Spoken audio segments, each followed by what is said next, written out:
కాశ్మీర్ ఎన్నికలకు రంగం సిద్ధమవుతుంది. వచ్చే నెల 18వ తారీఖున తొలి దశ ఎన్నిక జరుగుతుంది. ఆ తర్వాతన అక్టోబర్ 1న చివరి దశ ఎన్నికలు జరుగుతుంది. మొత్తం 3 దశల ఎన్నికలు.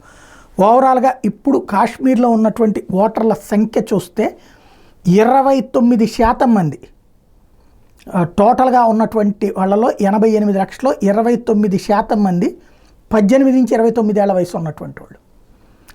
25.34 లక్షల మంది young electors ready to make their mark. ఇది ఫస్ట్ టైం 25.34 లక్షల మంది యువత తమ ఆకాంక్ష ఏంటో వ్యక్తం చేయబోతున్నారు. టోటల్గా చూస్తే 93,000 ఓట్లు న్యూ ఓటర్లు జమ్మూ అండ్ కాశ్మీర్లో యాడ్ అయినాయి. 44.89 లక్షల మంది మేల్ ఓటర్లు ఉన్నారు. 43.13 లక్షల మంది ఫిమేల్ ఓటర్లు ఉన్నారు అన్నటువంటిది టోటల్గా లెక్క చెప్తున్నారు.